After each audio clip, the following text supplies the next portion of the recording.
ভগবান শ্রীরামকৃষ্ণদেবের সঙ্গে কথামৃতের লেখক শ্রী মহেন্দ্রনাথ গুপ্তের প্রথম দর্শন। গঙ্গা তীরে দক্ষিণেশ্বর কালীবাড়ি, মা কালীর মন্দির। বসন্তকাল, ইংরেজি 1882 খ্রিস্টাব্দের মার্চ মাস। ঠাকুরের জন্মোৎসবের কয়েকদিন পরে শ্রীযুক্ত কেশব সেন ও শ্রীযুক্ত জোসেফ কুক সঙ্গে 23শে ফেব্রুয়ারি বৃহস্পতিবার 12ই ফাল্গুন 1288 শুক্ল ষষ্ঠী ঠাকুর স্টিমারে বেড়াইয়াছিলেন। তাহারই কয়েকদিন পরে সন্ধ্যা হয় ঠাকুর শ্রীরামকৃষ্ণের ঘরে মাস্টার আসিয়া উপস্থিত। এই প্রথম দর্শন। দেখিলেন একঘর লোক নিস্তব্ধ হইয়া তাহার কথামৃত পান করিতেছেন। ঠাকুর তক্তপোষে বসিয়া পূর্বাশ্ব হইয়া সহাস্য বদনে ঘুরি কথা কহিতেছেন। ভক্তেরা মেঝেই বসিয়া আছেন। মাস্টার দাঁড়াইয়া অবাক হইয়া দেখিতেছেন।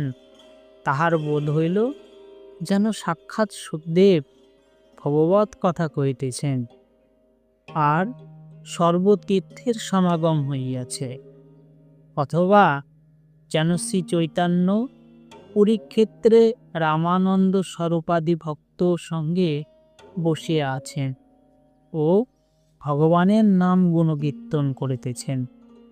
ঠাকুর বলিতেছেন, যখন একবার হরি বা একবার রাম নাম পড়লে রোমাঞ্চ হয়, অশ্রুপাত হয়, তখন নিশ্চয়ই যেন যে সন্ধ্যাদি কর্ম আর করতে হবে না, তখন কর্মত্যাগের অধিকার হইয়াছে, কর্ম আপনা আপনি ত্যাগ হইয়া যাচ্ছে। তখন কেবল রাম নাম কি হরিনাম কি শুদ্ধ ওঙ্কার জপলেই হলো। আবার বলিলেন, সন্ধ্যা গায়ত্রীতে লয় হয়, গায়ত্রী আবার ওঙ্কারে লয় হয়। মাস্টার সিধুর সঙ্গে বরাহনগরের এ বাগানে ও বাগানে বেড়াইতে বেড়াইতে এখানে আসিয়া পড়িয়াছে। আজ রবিবার অবসর আছে, তাই বেড়াইতে আসিয়াছে।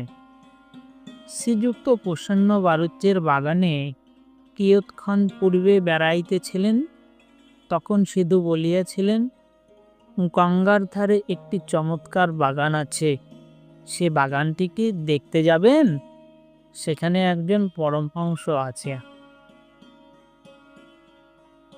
বাগানের সদর ফটক দিয়া ঢুকিয়াই মাস্টার ও সিধু বরাবর ঠাকুর শ্রীরামকৃষ্ণের ঘরে আসিলেন। মাস্টার অবাক হইয়া দেখিতে দেখিতে ভাবিতেছেন, আহা, কি সুন্দর স্থান, কি সুন্দর মানুষ, কি সুন্দর কথা, এখান থেকে নড়তে ইচ্ছা করছে না।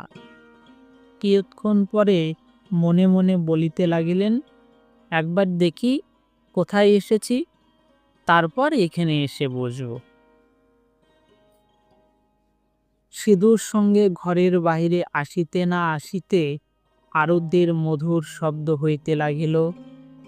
এককালে কাসর, ঘণ্টা, পোল, করতালি বাজিয়া উঠিল।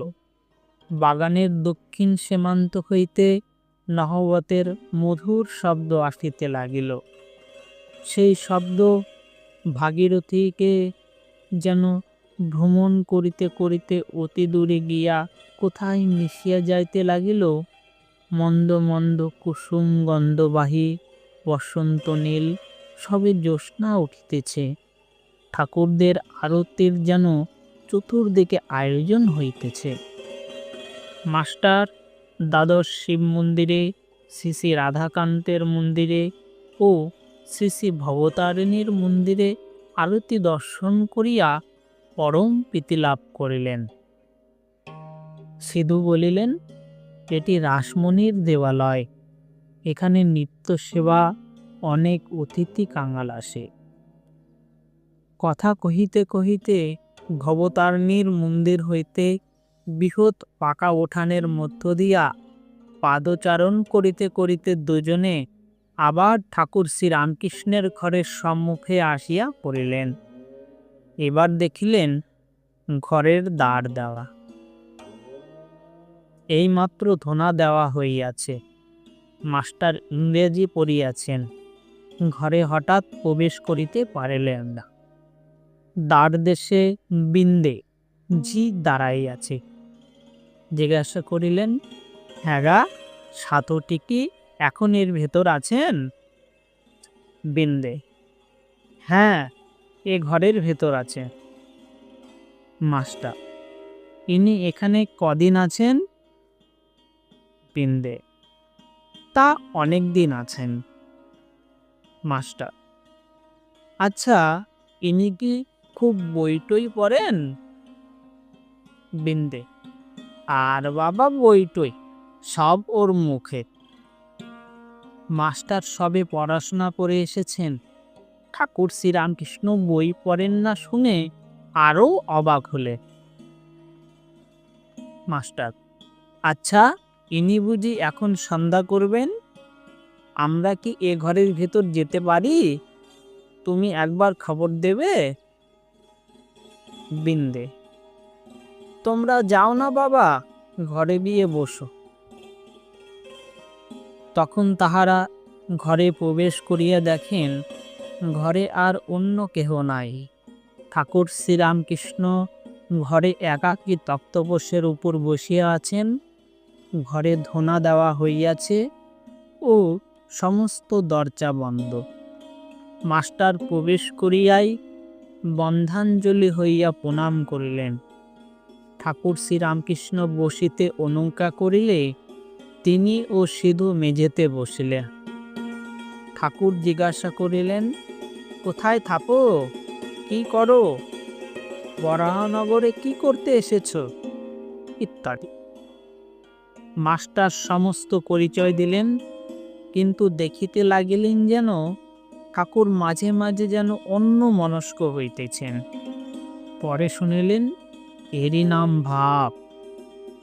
যেমন কেহ ছিপ হাতে করিয়া মাছ ধরিতে বসিয়াছে, মাছ আসিয়া টোপ খাইতেই থাকিলে ফাতনা যখন নড়ে, সে ব্যক্তি যেন সসল ব্যস্ত হইয়া ছিপ হাতে করিয়া ফাতনার দিকে এক দৃষ্টে এক মনে চাহিয়া থাকে, কাহারও সহিত কথা পায় না। এ ঠিক সেই রকম ভাব। পরে শুনিলেন ও দেখিলেন ঠাকুরের সন্ধ্যার পর এইরূপ ভাবান্তর হয়। কখনো কখনো তিনি একেবারে বাহ্য শূন্যবান।